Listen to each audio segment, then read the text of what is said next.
আসসালামু আলাইকুম। সবাই কেমন আছেন? আশা করি সবাই অনেক অনেক ভালো আছেন। আজকে আমি একদম দোকানের মতো পারফেক্ট অরেঞ্জ ট্যাং আর ম্যাঙ্গো ট্যাং তৈরি করে দেখাবো। এই রমজানে বাজার থেকে চড়া দামে ট্যাং না কিনে ঘরেই কিন্তু আপনারা হুবহু বাজারের মতো ট্যাং ঘরেই তৈরি করতে পারবেন।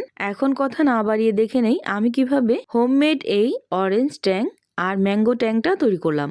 প্রথমে যেগুলো লাগবে এই ট্যাংগুলো তৈরি করার জন্য সেগুলো দেখিয়ে দিতেছি। প্রথমেই নিয়ে নিলাম এখানে গ্লুকোজ, তারপর নিয়ে নিলাম এসেন্স। এখানে আমি ম্যাঙ্গো এসেন্স আর অরেঞ্জ এসেন্স নিয়ে নিলাম। আপনারা চাইলে যে কোনো এসেন্স দিয়ে তৈরি করতে পারেন।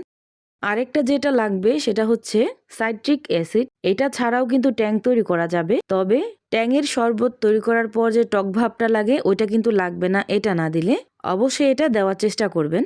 যে কোনো মুদি দোকানে আপনারা ইজিলি পেয়ে যাবেন।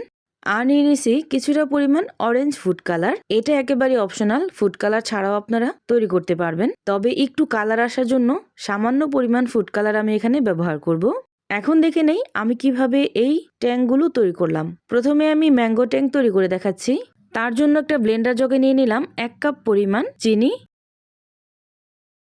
1/3 কাপ পরিমাণ নিয়ে নিলাম গ্লুকোজ, দিয়ে দিলাম 1 চামচ পরিমাণ ম্যাঙ্গো এসেন্স,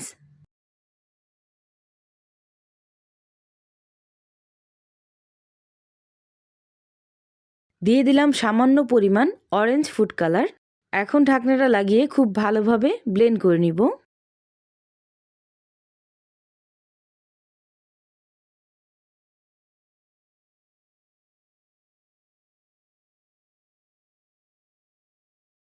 দশ থেকে 15 সেকেন্ড পর পর ঢাকনাটা উঠিয়ে এইভাবে একটু নেড়ে দেবেন, যাতে করে সাইড থেকে খুব সুন্দরভাবে ভাঙানো হয়ে যায়।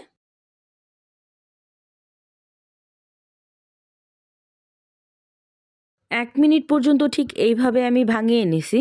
এই পর্যায়ে এসে দিয়ে দিব 1 চামচ পরিমাণ সাইট্রিক অ্যাসিড। এখন ঢাকনাটা লাগিয়ে আবার খুব ভালোভাবে ব্লেন্ড করে নিব।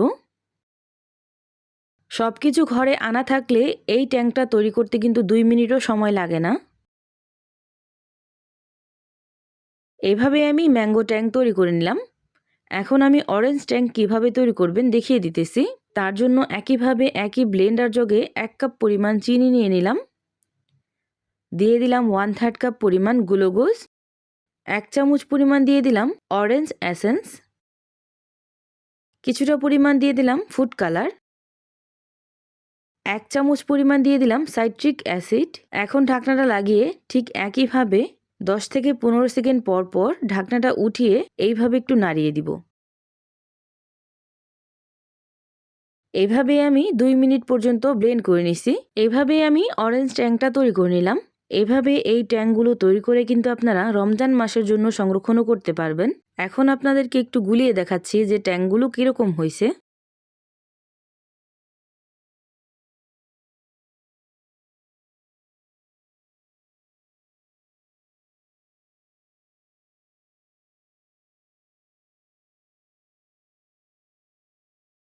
এখন এগুলো শুকনো একটা কন্টেনারে ভরে রেখে দেব রমজান মাসের জন্য। আপনারাও কিন্তু একদম হুবহু দোকানের মতো এইরকম ট্যাং ঘরেই তৈরি করে নিতে পারবেন। আশা করছি আজকের এই ভিডিওগুলো আপনাদের কাছে খুবই ভালো লাগছে। আর ভালো লাগলে লাইক, কমেন্ট অ্যান্ড শেয়ার করতে ভুলবেন না। সবাই ভালো থাকবেন, সুস্থ থাকবেন। আল্লাহ হাফেজ।